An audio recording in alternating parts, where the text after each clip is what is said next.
Chapter 24. The Interview. Although Brendan the bully wasn't bullying Amit anymore and Mr. Irons was gone, I was still feeling worried. 8 whole days had passed since our emergency adventure, and Amit's parents still hadn't been found. And even though Mrs. Sanders had said the Queen couldn't really help us, I knew that deep down we were all still hoping that she would do something. The hardest thing was trying to make Amit understand that the Queen hadn't been able to help. Every morning, as soon as he would see us in the playground, he would ask, "The Queen will find today, yes?"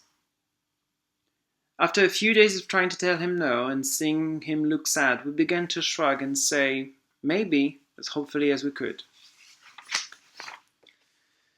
"The gates will have been shut last Friday," said Josie quietly, as she gave her ponytail an angry pull. Even though we didn't usually have PE on Thursdays, Mrs. Khan had decided to treat us, so we were all sitting on the bench waiting for the climbing frame and feeling sad. "Amit, your turn," said Tom, pointing to the free space at the climbing frame. Amit ran over to the bars and leapt up to the highest rung he could reach. He was as good at climbing as he was at football. When I asked him how he could jump so high and climb so fast, he shrugged and said, "Fences." "If the gates are shut already and no one's helping us to find Amit's family, why do you think the reporters are still here?" asked Michael, carefully patting the sides of his afro so that he would stay in place when it was his turn at the climbing frame. It was a question all of us had been asking ourselves, because even though there were fewer reporters than last week, they were all still asking questions about Amit whenever they saw us. "Maybe they think we'll try and do something else to help Amit find his family and they're just waiting to see what it is," suggested Josie. For the rest of the day we tried our best not to think about the reporters and the newspaper appeal and the Queen. But on the way back home, a reporter suddenly shouted, "Kids, what do you think of Mr. Fry's view about refugee children like Amit?" And another one shouted, "Do you have a response? Do you want to say something back to him?" We all said, "No comment," just like we always did, but we gave each other a puzzled look. None of us knew who Mr. Fry was, or what he had to do with us or Amit, but we promised each other we would try and find out that night. When I got home that afternoon, I found lots more reporters in front of my flat. It was strange because there used to be only 1 or 2 before, and now there were at least 50, and they were all shouting questions at me about Mr. Fry. I ran past all of them just as fast as I could and saw Mom standing just inside the main door looking out for me. "Mom!" I cried out, running up and hugging her as she quickly buzzed the door open. "You're home early?" Mom hugged me back and hurried me inside. When we got to our flat, I could see the television was on, which was another sign that something odd was happening, because Mom only really watches telly at night. Quickly switching off the telly, Mom bent down to look at me closely and asked, "Are you okay? It can be scary having so many people chasing you and asking questions." I nodded. "But Mom, why are you home early?" Mom stroked my cheek before replying, "Because I need you to do something really important and help us all to help Amit." Motioning for me to sit down at the kitchen table, Mom placed a large peanut butter sandwich in front of me and a glass of milk. My stomach gave a growl, because it likes peanut butter sandwiches the best, even though they make my mouth go sticky. "Darling, do you know who Mr. Fry is?" "He came to your school once, a long time ago. He's our local MP. I frowned and shook my head, but the reporters were asking about him. Mom nodded. "I bet they were," she said, shaking her head as she sat down opposite me. Grabbing some newspapers from the kitchen counter, she spread them in front of me. "That's why," she said. Her voice was calm, but her cheeks were pink, so I could tell she was cross about something. I looked down at the newspapers. They were all different, but all of them had the same picture on the front page. It was of a man with grey hair wearing a dark suit and a blue tie, and above him in big letters were headlines like, "No more! Refugee influx flooding Britain, and Britain's needs must come first," and MP's Fry labels Buckingham Palace kids radical refugees terrorists. My heart beat fast at the last headline, but before I could read anything else, Mom gathered the papers back up again. Let's put these aside for now, darling. I don't want you to read the articles because most of it's just silly nonsense. I watched as Mom turned to put the newspapers back onto the counter and then faced me again. The reason I showed them to you is because I wanted you to see the kinds of headlines Mr. Fry has helped to create today, and for you to understand that there are some people, like him, who think refugee children like Ahmed shouldn't be allowed in our country. But why not, Mom? I asked, feeling angry. They haven't done anything wrong. I know that, and I'm sure deep down they know that too. But remember what we said about some people being afraid of anyone different to them? So you mean Mr. Fry and all the people like him are just like Mr. Greggs? I asked, scrunching up my nose as the name smelled. Yes, exactly, grinned Mom. After a few seconds the grin disappeared. And there's also something else you need to know. Mr. Fry, you see, has said it was Ahmed who made you and Tom go to Buckingham Palace that day, and... But that's a lie! I cried out, feeling my cheeks beginning to burn. I know it is, darling, and so do lots of other people. But that's why I've had a long talk on the phone with Mrs. Sanders, and, well, we've come up with a plan. I sat up, and pushing my sandwich plate away, told my ears to listen extra carefully, because any plan of Mom's would have been the best plan ever. Now, we think that people like Mr. Fry shouldn't be on the front pages of any newspapers. It's your story and Ahmed's story that people need to hear. So, how would you feel about talking to a reporter today and telling them all about your letter to the Queen and Ahmed trying to find his family and all the things that you've done for each other? But you told me to say no comment. I know I did, said Mom. I wanted to protect you, and Ahmed too. But when people like Mr. Fry start telling lies, it's time to speak out. So you mean I should tell them about the greatest idea in the world and the emergency plan and the Queen and everything? I asked, feeling both scared and excited. Yes, said Mom.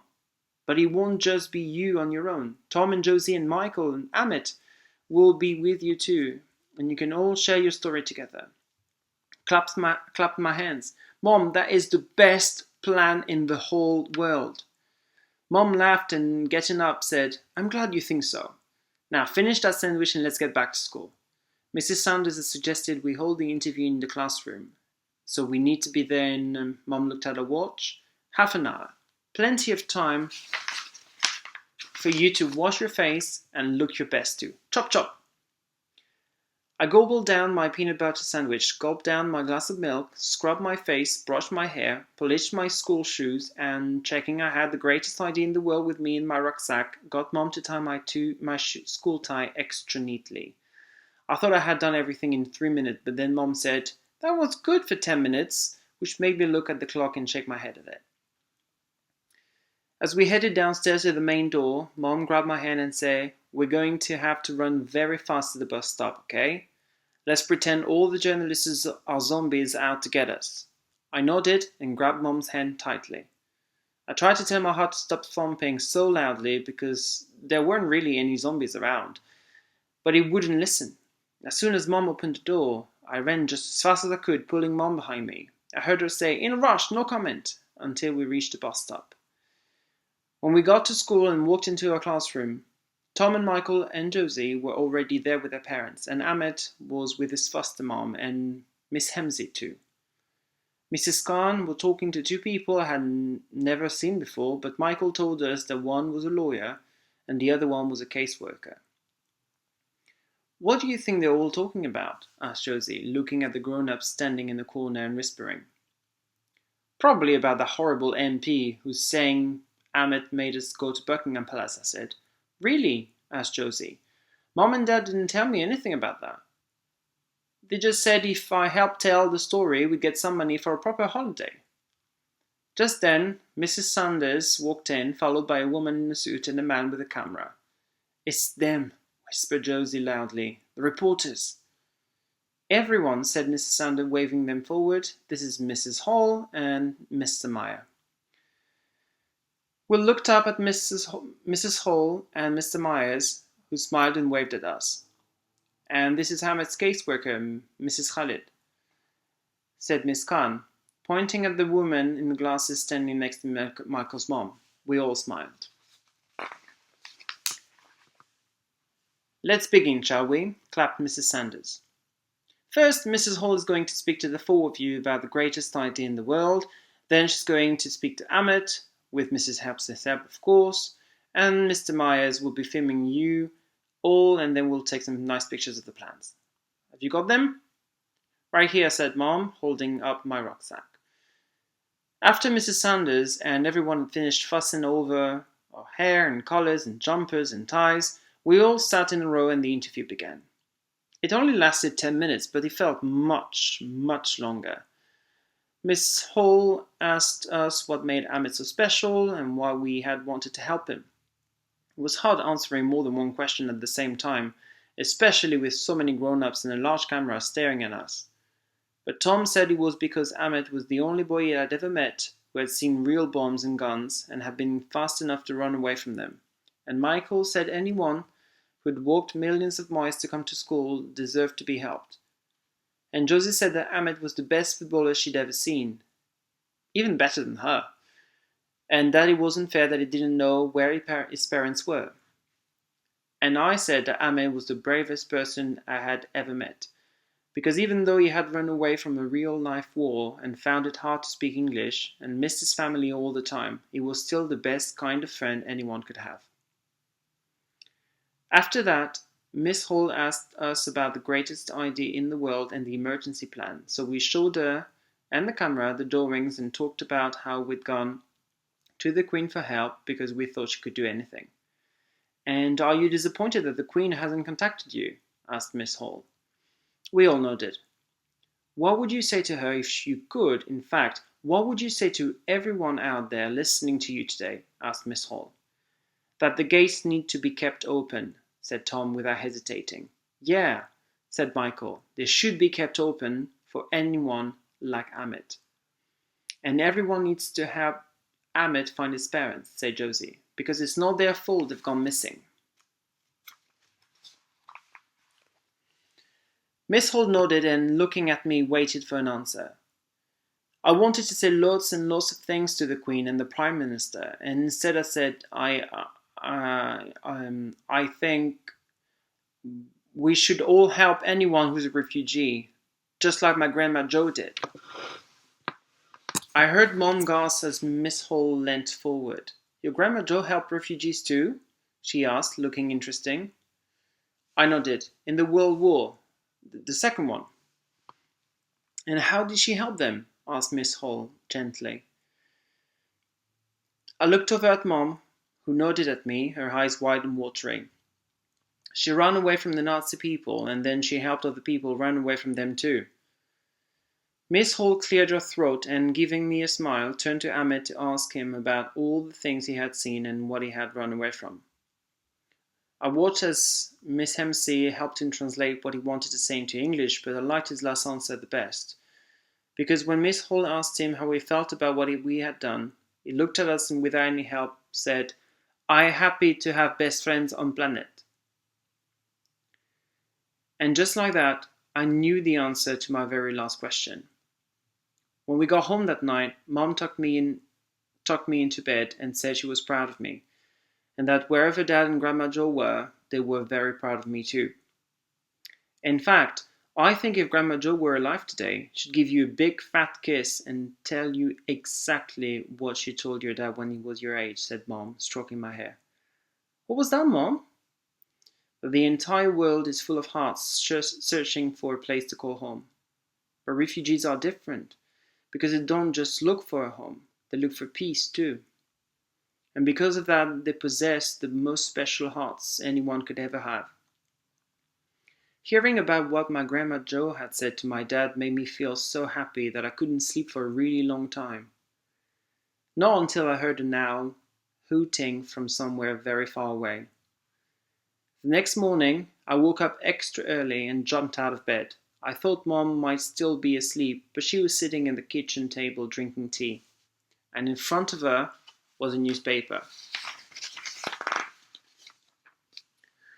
"Morning," she said, smiling as her mug of tea steamed up her glasses. Thought I'd run out and get the paper. Look, she held it out to me. Staring back at me from the front page was a picture of me and Tom and Josie and Michael, all sitting in a row. Tom and me were holding up the greatest idea in the world, and Josie and Michael were holding up the emergency plan. Next to it was an even bigger picture of Amit smiling, and above all of our heads in big bold letter were the words, Amit, the most famous refugee boy in the world. Exclusive, the children behind the Buckingham Palace protest. Come over here, you, said Mom, opening her arms. Let's read it together, shall we? School isn't for another 2 hours, so we have time. Squeezing onto Mom's chair, I read the article with her. It ran onto 2 whole pages, but I liked the bits where Amit was speaking the best. He spoke about his family and where they might be and how he dreamed of being a footballer one day. But he also spoke about his sister being in the sea and how hard it was being bullied and having horrible songs being sung about him. I hope that shuts up all the other bullies too, muttered Mom angrily when she read the last bit. Mom, look! I cried as we turned over the page to read the second half of the article. There's you! I leaned forward to see a picture better. Mom was standing next to Tom's parents and Michael's parents and Josie's parents and Amit's foster mom, and the words underneath said, Parents unite to fight against racism and champion refugee rights. Racists like MP Fry have no right to tear innocent family apart. Mom? I asked after we finished reading the whole article. Do you think the Queen and the Prime Minister and the border people will see this? Do you think they might all try and help now? Mom squeezed me tight. I don't know, darling. But what I do know is that by us sharing our stories, lots more people will talk about it. And that has to be a good thing. I put my hands down on the newspaper and then another thought came. And do you think it might make people like Mr. Fry and Mr. Gray be less scared of Hamid? I'm not sure, said Mom, smiling, but when it comes to people, you just never know.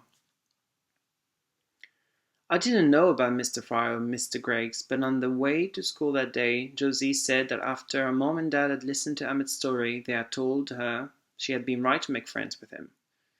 And that made me have a thought. Maybe it didn't matter if really horrible people like Mr. Fry or Mr. Greggs didn't like Amit.